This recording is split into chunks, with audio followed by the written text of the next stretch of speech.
26장은 제가 2번 설교할 예정입니다. 이번 주하고 다음 주에 이제 추석 명절 이제 주간이라 또 많이들 타지로 가시겠지만 라이브로도 함께 하셔서 계속해서 설교를 잘 들으시면 될 것 같습니다. 예수님을 진짜로 만나셨습니까? 예수님을 진짜로 만난 사람의 실체, 오늘 설교의 주제입니다. 사실 우리가 예수님을 만나는 게 사람마다 다 다릅니다. 그죠? 세게 만나는 사람이 있고 약하게 만나는 사람이 있고 또 성격과 자기 직업과 또 그 사람의 어떤 특성에 따라서 우리 주님은 인격적으로 다 임하시기 때문에 다 다르죠. 그럼에도 불구하고 우리 예수님 만났기 때문에 이 자리에 있는 줄 믿습니다. 여러분, 사도 바울은 어떤 사람입니까? 예수님을 진짜로 만난 사람이에요. 어떻게 진짜로 만났는지 성경에 반복돼서 기록되어 있죠. 대낮에 태양보다 더 밝은 빛으로 사도 바울을 찾아오셨어요. 그리고 거기에서 바울이 변화되었으니까 우리가 예수님 만난 것과 많이 다르죠. 그래서 바울은 아주 진짜로 누가 봐도 확실하게 만났어. 내가 예수님 만났다 해도 내 말 안 믿어주는 사람이 많잖아요. 근데 바울이 예수님 만난 얘기는 누구나 다 믿을 수밖에 없어요. 왜냐하면 이렇게 기록으로 딱 정확하게 나와 있으니까. 우리가 바울처럼 만나면 다 좋겠지만 그러지는 못하죠. 그런 또 이 상황인 것을 이해하면 좋겠고요. 오늘 말씀은 바울이 예수님을 만나고 나서 변화되었는데 어떻게 변화되었을까를 보여주는 말씀입니다. 여러분, 진짜로 만나면 진짜로 우리 삶이 변하는 줄 믿습니다. 확실하게 만나면 확실하게 만난 만큼 변하는 것입니다. 우리의 소망은 우리 평생 주님을 계속 만나는 겁니다. 여러분, 한 번 만나고 끝나는 거 아니에요? 계속 만나면서 우리가 계속 바뀌고 성장하고 성숙하게 되고 변화되는 것인 줄 믿습니다. 그래서 오늘 어떤 부분에서 우리가 예수를 진짜로 만난 사람의 그 실체가 있는 것인지 바울의 이런 모습을 통해서 확인하고 그것을 우리도 소망하면 좋을 것 같습니다. 첫째로 예수님을 진짜로 만나게 된 사람은 말과 태도가 바뀝니다. 온유하고 겸손한 말, 온유하고 겸손한 태도입니다. 오늘 본문 읽어봤지만 바울은 이제 헤롯 아그리빠 왕 앞에서 자기 자신에 대해서 변호할 기회를 갖게 되었어요. 지금 예루살렘에 온 바울이 계속 재판을 받고 있잖아요. 이렇게 바울이 아그리빠 왕 앞에서 이 변호할 기회를 갖게 된 것은 베스도 총독이 이제 빌라도 총독 같은 그 유대 총독 베스도가 아그리빠 왕이 자기의 부임을 축하하려고 방문했을 때 바울 얘기를 했어요. 이런 사람이 있습니다. 그러니까 아그리빠 왕이 나도 한번 만나보고 싶다 그랬거든요. 25장 22절입니다. 아그리빠가 베스도에게 이르되 나도 이 사람의 말을 듣고자 하노라. 베스도가 이르되 내일 들으시겠습니다. 이렇게 얘기했어요. 그럼 이것은 사실 정식 재판은 아니에요. 청문회 같은 거죠. 그리고 베스도 입장에서는 지금 나 로마 황제에게 상소합니다. 바울이 이런 상태인데 아무리 봐도 바울의 죄가 분명하지가 않아요. 그러니까 아그리빠와 함께 청문회 과정을 통해서 바울의 죄를 특정하고 싶은 마음도 있는 거죠. 그래서 이게 열렸거든요. 그래서 이제 할 말 이제 있으면 해라 바울에게 그랬는데 바울이 얘기하는 거죠. 이전에 바울은 유대인들과 공의 앞에서 말한 적도 있고요. 벨릭스 총독 앞에서 말한 적도 있고요. 그리고 오늘은 누구 앞에서 얘기하냐면 베스도 총독과 아그리빠 왕 앞에서 말하는 거예요. 그런데 이 말하는 태도를 보면 한결같아요. 보통 사람들은 내 앞에 누가 있느냐에 따라서 우리 태도가 굉장히 많이 바뀌죠. 물론 우리가 매너상 필요할 수도 있겠지만 그 본질이 바뀌면 안 되는 건데 사도 바울은 그 모든 그 어려운 사람들 앞에서 또 자기가 지금 매우 억울하고 분통 터지는 입장이잖아요. 죄도 없는데 지금 감옥 갇혀서 2년이 넘게 지금 억울하게 살고 있음에도 불구하고 매우 겸손하게 이야기하고 매우 온유하게 이야기하고 아주 부드럽게 상대방을 충분히 배려하면서 이렇게 얘기하는 게 저는 이렇게 보면서 참 놀랍더라고요. 아니, 사람이 어떻게 이럴 수가 있나. 나에게 잘해주는 사람에게 내가 잘 얘기하는 건 너무 당연하죠. 근데 나를 죽이려고 하는 사람들 앞에서 되게 관대한 말을 하고 되게 예절을 지켜서 말하고 자기 감정을 잘 컨트롤하면서 말하고 누가 그렇게 합니까? 너무너무 어려운 일이죠. 그런데 그렇게 한다는 거예요. 예를 들면 자기를 돌로 쳐서 죽이려는 유대인들이 있었잖아요. 그래서 이미 맞아서 막 피투성이에요. 그래서 끌려가던 중에 계단 앞에 서가지고 천부장한테 내가 할 말이 있습니다. 그 말할 기회를 줬을 때 사도 바울이 자기를 죽이려고 했던 유대인들에게 뭐라고 얘기했냐면 22장 1절에 보면요. 부형들아, 내가 지금 여러분 앞에서 하는 말을 들으라 그랬단 말이에요. 이 부형들은 나의 아버지와 나의 형제된 자들아 이렇게 말하는 거예요. 그러니까 지금 자기를 막 죽이려고 하는 이 무서운 사람들 앞에서 이미 맞았어요. 부상도 많이 당했어요. 피도 막 나고 그럴 거예요. 근데 나의 아버지, 나의 형제들이요. 이렇게 말을 하는 거죠.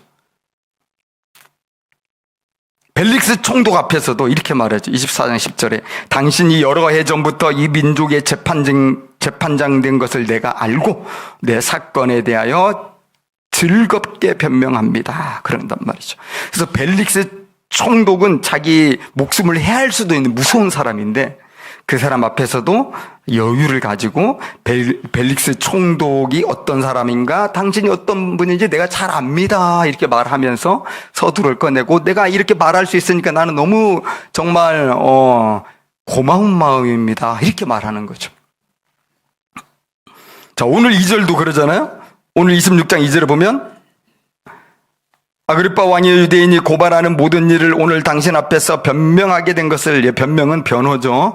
변호하게 된 것을 다행히 여기나이다. 이 다행은 사실은 우리의 한글로 이렇게 번역되어 있지만 원래 원어를 보면 행복하게 여긴다 그런 뜻이에요. 그리고 여러분 산상순 팔복에 보면 복 있는 자는 이렇게 나오잖아요. 이게 복이 영어로 해피니스, 행복이거든요. 그러니까 아그리빠 왕 앞에서 내가 이렇게 말할 기회를 내가 전혀 생각하지 못했는데 이 기회가 주어진 거예요. 그러니까 바울은 그것을 되게 즐겁게 생각하는 거예요. 자기가 죄수라는 걸 깜빡 잊었는지. 그리고 3절에도 보면 이 아그리빠 왕을 인정해 줍니다. 당신이 유대인의 모든 풍속과 문제를 아십니다. 그러므로 내 말을 너그럽게 들어주시기를 부탁드립니다. 이렇게 얘기하는 거죠.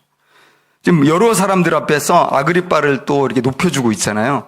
아그리빠 왕이 제가 지난번에 말씀드렸지만 헤롯의 증손자란 말이죠. 그 아버지는 야고보를 칼로 죽였던 그 잔인한 헤롯 왕이고 그래서 유대를 대대로 다스려왔던 그 가문이니까 유대의 율법이라든지 전통이라든지 문화라든지 아주 그냥 정통합니다. 아주 잘 알아요. 근데 그것을 바울이 당신이 이렇게 대단한 사람인 거 내가 잘 안다. 그러니까 내가 말하는 거 당신이 굉장히 관대함으로 잘 들어주실 것을 나는 믿는다. 이렇게 하면서 상대를 여유 있게 만들어주고 상대를 편안하게 만들어주고 이렇게 하는 것입니다. 여러분, 바울이 그런 권력자들 앞에서만 그렇게 한 것이 아니죠. 유대인들에게는 유대인들처럼, 헬라인들에게는 헬라인들처럼 자기를 낮추고 또 섬기는 태도를 일관되게 가져왔다는 것을 우리 성경을 보면 알게 되잖아요. 여러분, 바울이 왜 그렇게 온유하고 왜 그렇게 겸손한 태도를 보입니까? 모든 사람들 앞에서 자기 이득을 위해서 그런 게 아니잖아요. 내가 좀 이득을 얻을까? 내가 좀 어떻게 유익을 얻어볼까? 그것 때문에 자기가 이렇게 매너 있게 하는 게 아니에요. 그게 아니라 그거 상관없어요. 좋은 관계를 형성하고 그들에게 결국은 예수 그리스도의 복음과 예수 그리스도의 십자가와 부활의 은혜, 하나님의 그 사랑을 전하고 싶어서 모든 사람과 이렇게 잘 지내려고 하는 거예요. 오해하면 안 돼요. 그래서 불의와 타협하고 거짓과 타협하고 악한 걸 칭찬하고 그런 건 또 아니죠. 그때는 또 단호합니다.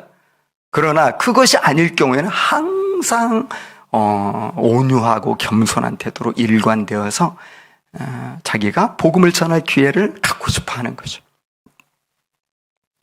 여러분, 어려운 상황일지라도 화내고 분노하고 원망과 시비를 하고 질투와 미움을 갖는다는 것은 그것은 예수님을 진짜로 만난 사람의 실체라고는 할 수 없는 거예요. 예수님을 진짜로 만난 사람은 예수님이 너무 좋기 때문에 예수님을 알고 싶어 하거든요. 그러면 많은 사람들과 좋은 관계를 항상 유지하고 싶죠. 예수님을 진짜로 만난 사람의 실체는 마태복음 5장 16절에 예수님이 말씀하신 바와 같아요. 너희 빛이 사람 앞에 비치게 하여 그들로 너희 착한 행실을 보고 하늘에 계신 너희 아버지께 영광을 돌리게 하라. 그래서 우리가 예수 그리스도의 사랑을 잊고 하나님 아버지의 자녀가 되었다면 우리는 빛을 비치는 사람이 되어야 된다. 어둠을 뿡뿡 풍기면서 주변 사람 싸하게 만드는 사람이 아니라 빛을 비추어서 어두웠던 사람도 나와 함께 있으면 더 이게 빛이 나면서 하나님께 영광을 돌리게 하는 것이 주님의 부르심이다. 예수님을 진짜로 만난 사람의 실체는 어떤 경우에도 온유와 겸손을 잃지 않는 것입니다. 베드로가 여러분 이렇게 말한 적이 있거든요. 베드로전서 3장 4절 우리 같이 한번 읽어볼까요? 시작. 오직 마음에 숨은 사람을 온유하고 안정한 심령에 썩지 아니할 것으로 하라. 이는 하나님 앞에 값진 것이니라. 마음에 숨은 사람은 뭘 가리킬까요? 속사람. 우리는 겉사람이 있고 속사람이 있잖아요.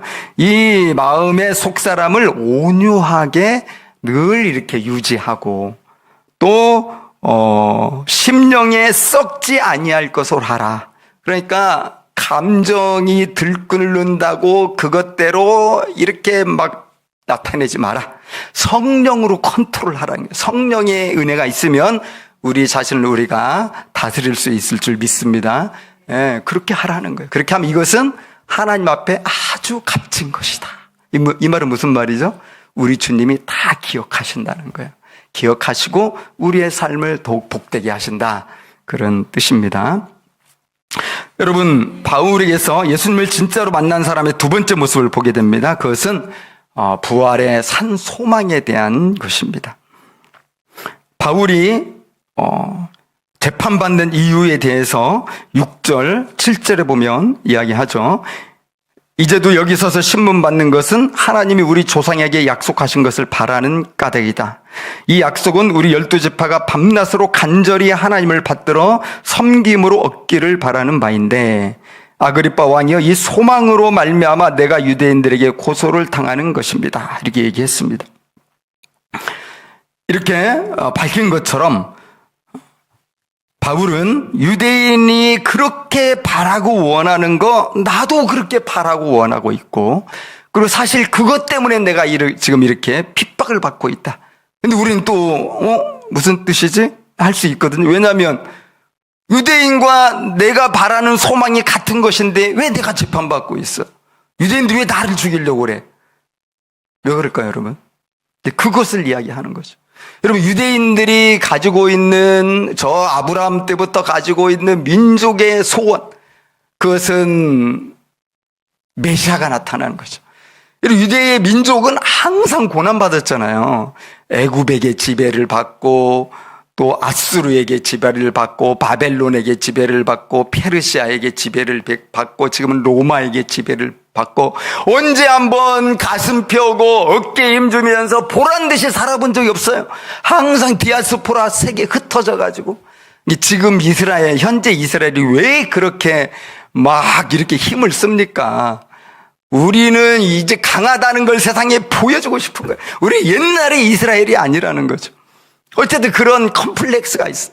유대인들은 강한 이 메시아가 나타나서 우리를 구원하고 해방시키고 번영하는 대국이 되기를 그렇게 간절히 원했던 건데, 그러한 이사야나 예레미야나 선지자들이 얘기했던 그 부분을 아주 구체적으로 이제 나타나게 한 게 뭐냐면 하나님께서 다윗에게 주신 언약이었어요.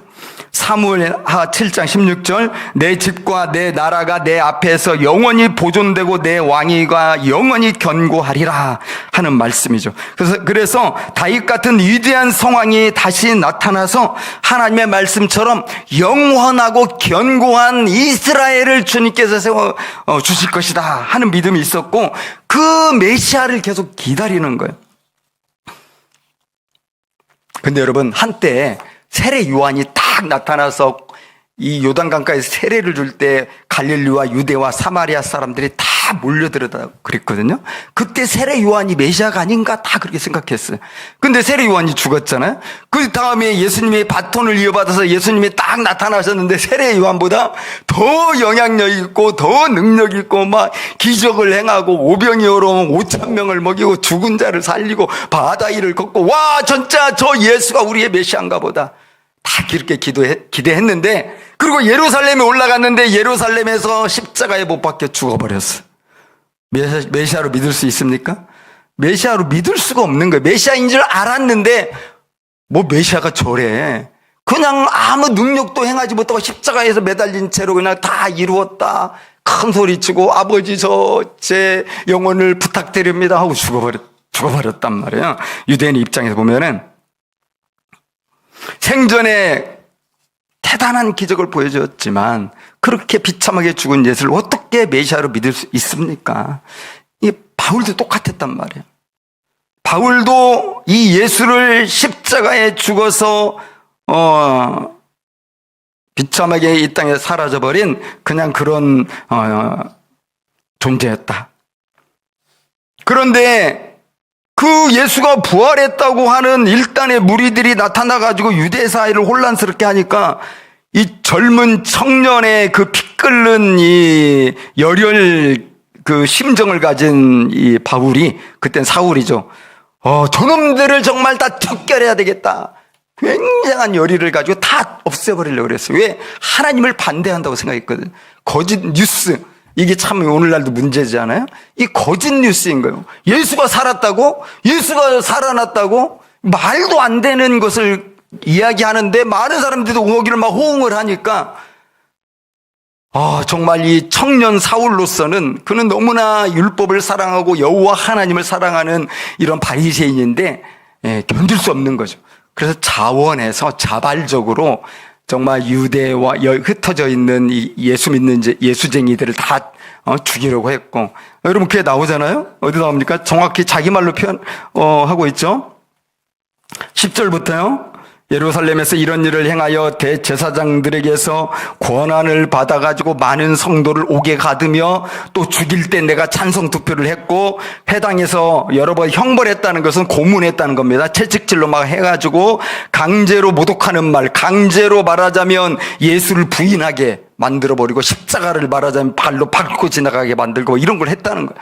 그렇게 하고 너무너무 그래도 분이 안 풀려가지고 국내에서 어느 정도 되니까 이제는 회까지 가가지고 예수쟁이들을 다 죽이려고 했다. 그게 바로 납니다, 여러분. 자기들보다 더 열심히 있었네, 바울이라는 사람이. 근데 이건 정말 예상치 않은 건데, 그 부활하신 예수님이 바울에게 딱 나타났잖아요. 이거 누가 그걸 예상했겠어요? 그래서 외국으로 이제 예수쟁이들 잡으려고 가는데 태양보다 더 밝은 빛으로 눈앞에 쫙 나타나가지고 네가 왜 나를 박해하느냐?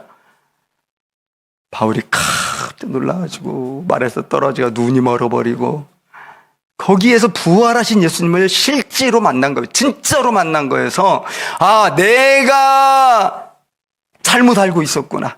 저 나사렛 예수가 십자가에 죽은 것으로 끝난 게 아니라 저 예수쟁이들이 그렇게 죽이고 모독을 해도 결코 부인이 하지 않던 그 이유가 뭔지 내가 알겠구나. 부활했구나. 부활하신 예수가 저 예수쟁이들 옆에서 함께 하니까 이 예수쟁이들이 굽히지 않는다는 걸 알게 되고, 자기도 이제 그걸 알게 된 거예요.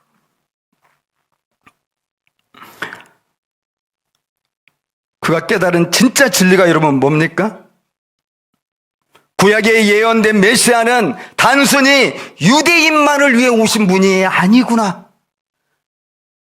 죄와 사망 가운데 죽어가는 유대인을 포함해서 온 인류를 위해 오신 온 인류의 메시아구나. 이걸 깨달은 거예요. 근데 유대인들은 여전히 자기들만을 위한 메시아를 기다리고 있거든요. 그게 아니라는 것을 예수님, 부활하신 예수님을 직접 만나면서 예수님이 말씀하셨잖아요. 너는 이방인을 위하여 택한 나의 그릇이다. 그래서 깊이 깨닫게 된 거예요. 복음은 만인을 위한 것이다. 여러분, 메시아로 믿지 못하는 최대 걸림돌이 무엇입니까? 왜 유대인들이 예수를 메시아로 못 믿어요? 예수가 실패자로 죽었다는 것입니다. 그래서 바울이 이렇게 말하는 거죠. 8절에 당신들은 하나님이 죽은 사람을 살리심을 어찌하여 못 믿을 것으로 여기나이까? 최고의 걸림돌. 십자가 못 박혀 죽었는데 그거 어떻게 메시아가 되냐? 그거 어떻게 우리를 구원하냐? 나는 믿을 수 없다. 그리고 그렇게 주장하는 사람들을 다 잡아 죽이려고 하는 것이 유대인들의 입장이에요. 바울이 얘기하는 거야. 내가 만났는데, 내가 이렇게 변화됐는데, 왜 당신들은 죽은 사람이 살아나지 못한다고 왜 생각합니까? 우리 하나님은 전능하신 하나님인데, 죽은 자도 살리시는 분이십니다. 여러분 믿으시죠? 그걸 못 믿으니까 예수님을 못 믿는 거예요. 그걸 깨트리려고 지금 바울이 자기 간증을 얘기한 거죠. 주님은 진짜 부활하신 분이에요. 나는 여러분들보다 더 독한 예수쟁이 핍박자인데 내가 왜 이렇게 변했냐? 지금은 누구보다도 예수님을 전하려고 하는데 내가 다시 살아난 예수를 내가 만났기 때문이다. 이건 진짜다. 이 얘기를 하는 거죠. 그래서 예수님을 진짜로 만나면서 사도 바울 안에 정말 깊이 각인된 그 영적인 진리가 뭐냐? 죽음 후에 끝나는 게 아니다. 부활이 있다. 예수님이 첫 번째 열매, 그 다음에 믿는 자들이 다 부활하고 일어나서 영원한 생명을 누릴 것이다. 이 간절한 소망이 생긴 거예요. 그런데 이 땅에서 많은 사람들은 죄와 사망에 갇혀서 결국은 아무리 화려하게 살을지라도 하나님의 심판을 피할 수 없잖아요. 그것이 바울이 이제 안타깝기 때문에 유대인들, 가장 먼저 유대인을 불쌍하게 생각했고 그 다음에 모든 이방인들을 긍휼히 여기면서 평생을 이 복음 전하는데 자신을 바친 거죠. 여러분, 예수님을 진짜로 만난 사람은 부활의 소망을 생활 속에서 실제로 경험하며 사는 사람이죠. 부활신앙이 삶의 실제가 되기 때문에 어떤 어려운 상황에서도 항상 이 소망으로 살아가는 거예요. 바울이 이런 죽느냐 사느냐는 재판의 과정 속에서도 담대한 이유가 그거 아니겠어요? 부활이 있다는 거. 난 죽음을 두려워하지 않는다는 것이죠. 죽음을 두려워하지 않으면 우리의 삶이 아무리 어려워도 다 이겨낼 수가 있어요. 또 부활을 실질적으로 생활 속에서 믿는 사람들은 이 세상의 화려함과 이 세상의 풍족한 물질의 정신을 뺏기지 않고요. 부활의 산 소망에 초점을 맞추고 인생을 살아간다 하는 것입니다. 초점이 딱 잡힌 그 영적인 이 생활을 한다는 거죠. 그리고 부활 소망을 가진 사람은 넘어져도 다시 일어난다는 것입니다. 여러분, 무엇보다도 부활 소망이 있는 사람은 예수님의 부활을 알지 못한 채로 살다가 정말로 내가 사랑하는 사람들이 하나님의 진노에 떨어지는 것을 가장 슬퍼하는 거예요. 예수님을 진짜로 만났다면 그의 실체가 무엇일지 바울은 우리에게 부활의 산 소망으로 살아가는 것이라고 가르쳐주고 있는 것입니다. 그러나 여러분, 바울이 말한 것처럼 아그리빠 왕뿐만 아니라 세상 사람들은 죽은 자가 다시 살아나는 것을 못 믿을 것으로 여깁니다. 우리 주변에 안 믿는 사람들도 다 거기서 걸리는 거야. 말도 안 되는 소리 하지 마. 뭐 다시 살았어? 야, 그거 다 지어낸 얘기지. 뭐 어떻게 죽은 사람이 다시 살아나? 귀신으로 나오는 건 내가 믿어도. 그러니까 유대인들이 생각할 때 절대 있을 수 없는 일인데, 있을 수 없는 일이 일어났다고 믿으면서 살고 한 번밖에 살 수 없는 자기 인생을 완전 투신하고 내던지니까 이거 미친놈이다 이거. 그렇게 생각하는 겁니다. 그러니까 아그리빠 왕에서 옆에서 듣고 있던 베스도 총독이 너 미쳤다 얘기하는 거죠. 24절 볼까요? 베스도가 크게 소리내어 이르되 바울아 네가 미쳤도다. 내 많은 학문이 너를 미치게 한다. 그래서 여러분, 예수님을 진짜로 만난 사람의 세 번째 실체는 뭐냐? 미쳐서 사는 겁니다. 미쳐서 사는 겁니다. 미쳐서. 베스도가 생각할 때 바울은 사실 대단한 사람이거든요. 좋은 부모님 만나가지고, 이 바울은 나면서부터 로마 시민권을 가졌으니까 그 당시에 정말 1%에 속한 사람이죠. 뿐만 아니라 부해가지고 유학을 예루살렘에 보내줘서 예루살렘 최고의 명문에서 공부해가지고 최고의 학문을 닦은 사람이잖아요. 그리고 헬라어도 그렇게 잘해. 히브리어도 잘하고. 그렇게 뛰어난 사람이 왜 그렇게 아무도 안 믿는 걸 믿으면서 정신없이 사는지 이 베스도가 이해할 수 없는 거예요. 아니, 도대체 뭐가 부족하다고 저렇게 예수에 빠져서 살까?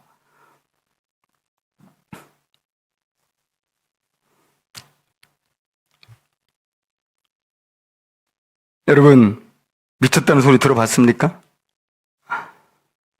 신앙생활 하면서 좀 들어봐야 되지 않을까 싶어요. 야, 너 미쳤냐? 왜 이렇게 교회를 그렇게 열심히 다녀? 야, 너 미쳤냐? 집에서 맨날 성경책만 읽어. 저도 그런 얘기 많이 들었거든요.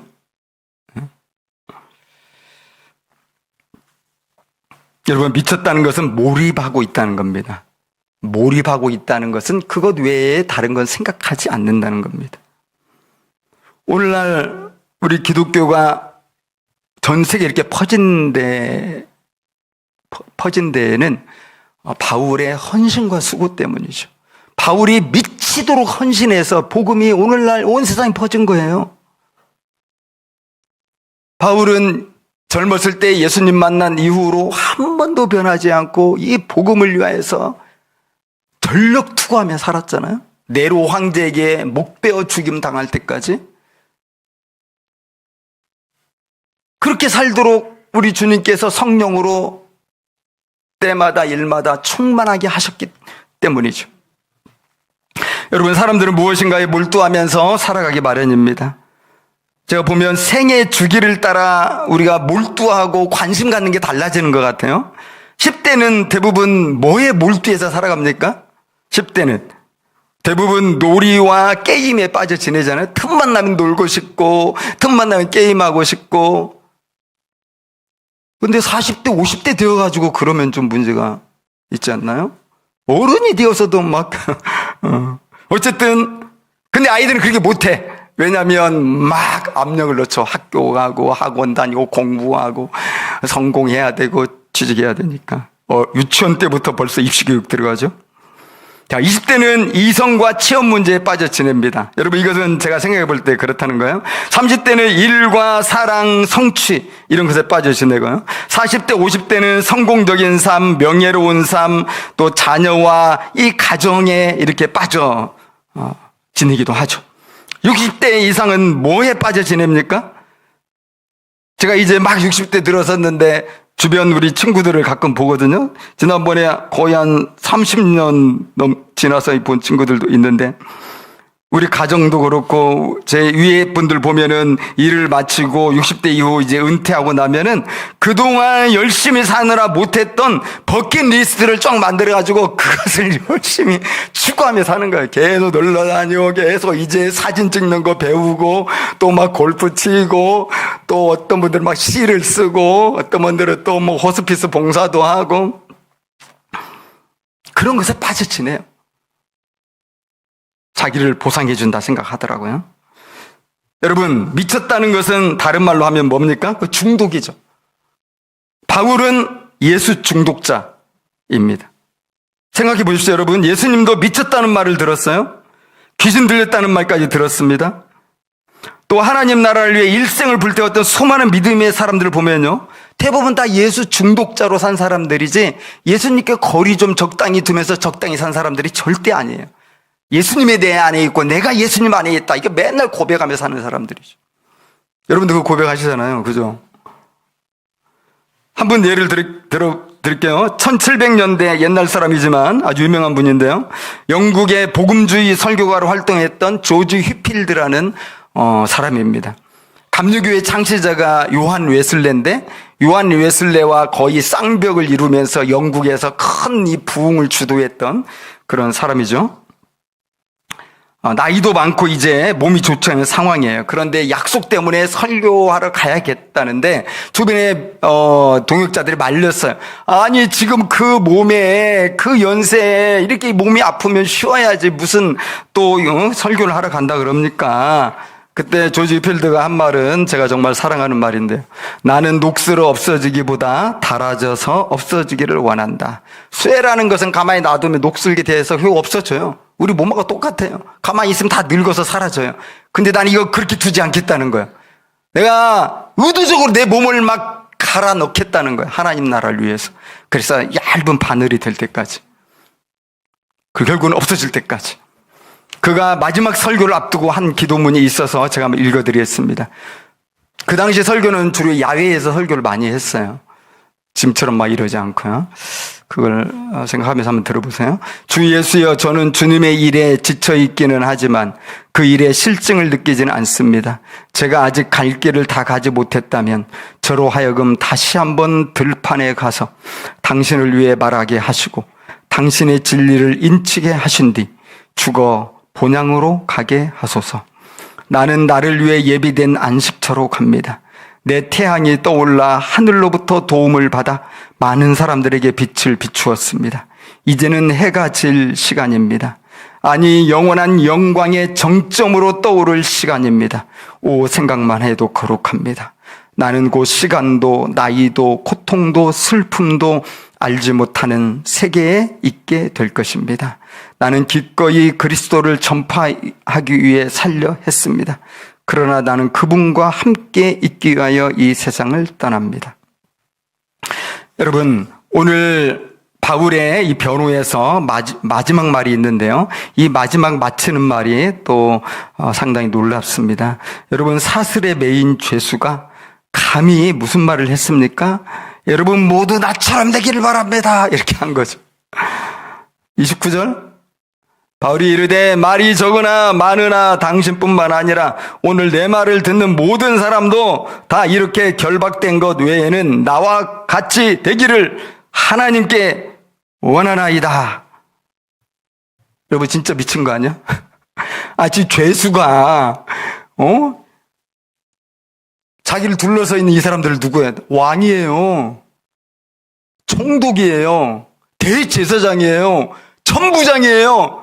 그 당시 탑 레벨에 있는 사람들이고요. 가장 성공한 사람들이에요. 화려하게 성공하고 모든 권력과 부와 명예를 한 몸에 가지고 있는 높은 이 자리에 있는 권력이 대단한 사람들인데 저 아래 이렇게 사슬에 묶인 채 꾀죄죄하게 죄수복 비슷한 거 입고 그냥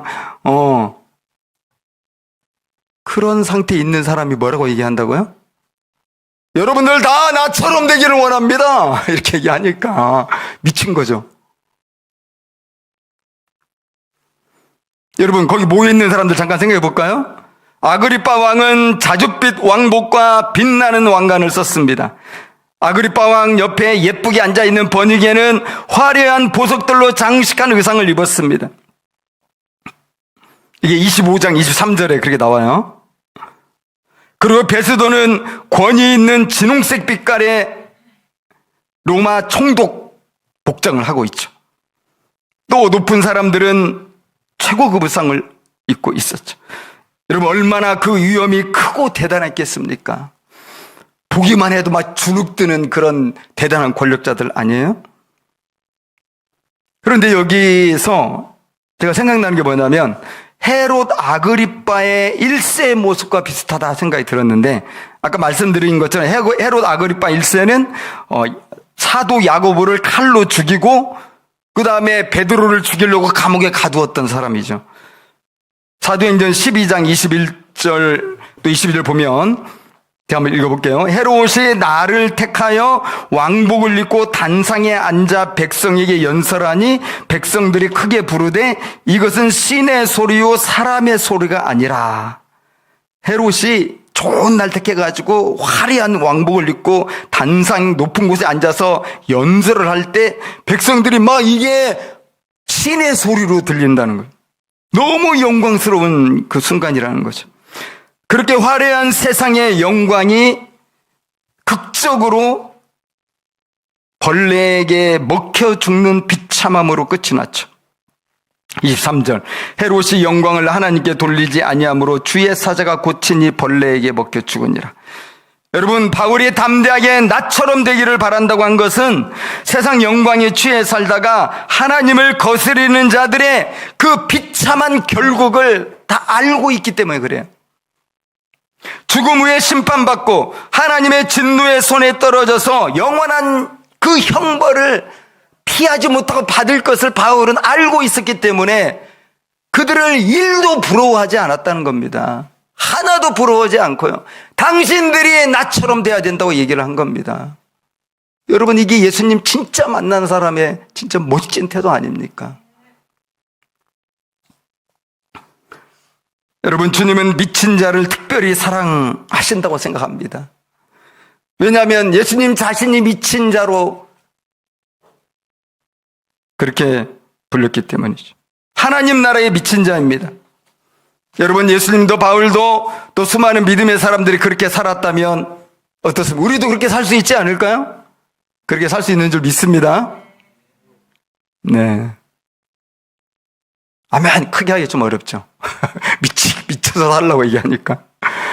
어려운 게 아니에요. 자, 고린도전서 10장 31절을 붙들고 우리가 간절히 기도할 수 있다면 이미 하나님 나라에 중독되어서 살아가는 그런 사람들이죠. 한번 읽어볼까요? 고린도전서 10장 31절 시작.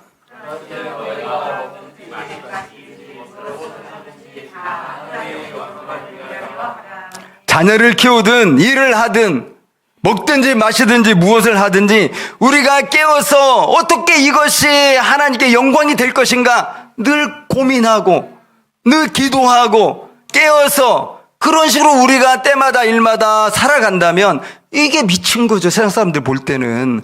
세상 사람들은 다 돈에 포커스를 맞추고 살아가잖아요. 돈과 성공과. 그럼 우리 그리스도인들은 우리의 포커스는 뭐야? 하나님께 영광. 내가 자녀를 이렇게 키우는데 하나님께 영광이 될까? 내가 직장생활 이렇게 하는 것이 하나님께 영광이 될까? 나의 청춘을 내가 이렇게 보내는 것이 하나님께 영광이 될까? 나의 노년을 내가 이렇게 계획 세우는 것이 하나님께 영광이 될까? 늘 거기에 사로잡혀서 그 생각에 몰두하면서 그대로 되기를 소원하며 주님 앞에 은혜를 구하고 계속 기도하는 사람이 있다면 세상 사람이 볼 때는 어떤 사람? 미친 사람 이겠죠. 저도 감히 여러분에게 말씀드릴 수 있는데 저도 예수께 미쳐서 여기 왔어요. 여러분, 제가 대학 때 예수님을 만났어요. 실질적으로.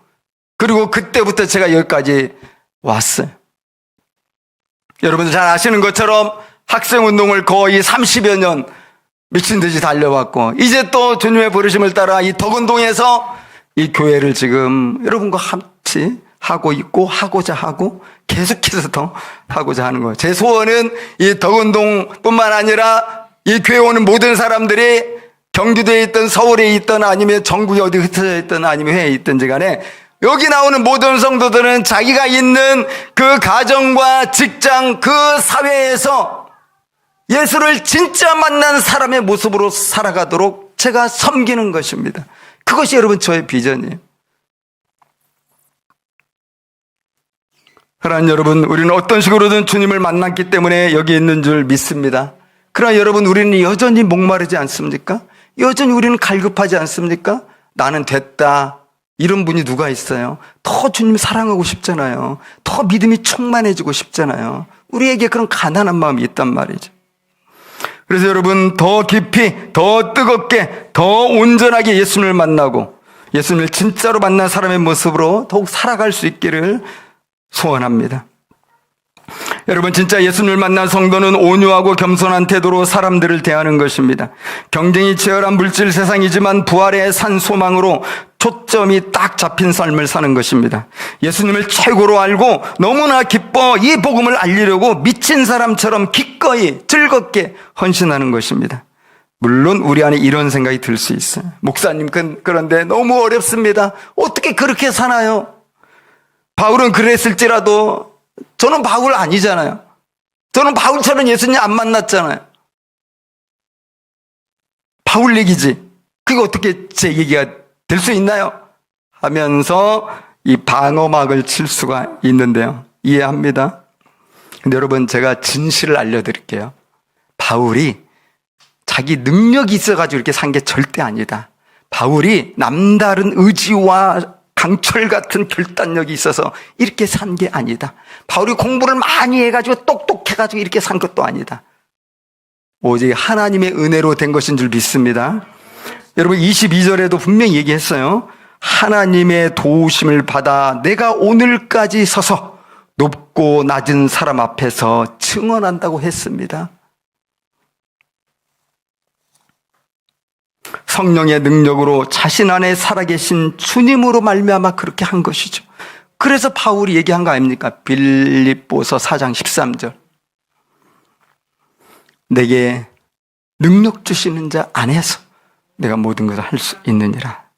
우리도 그렇게 능력 주시는 자 안에서 다 할 수 있는 줄 믿습니다. 믿음으로 한 걸음을 더 내딛는 우리 사랑하는 성도님들 되시기를 진심으로 축복합니다. 우리 함께 기도하겠습니다. 우리 짧게 오늘 주신 말씀을 생각하면서 우리의 기도를 주님 앞에 드리겠습니다. 함께 기도하겠습니다.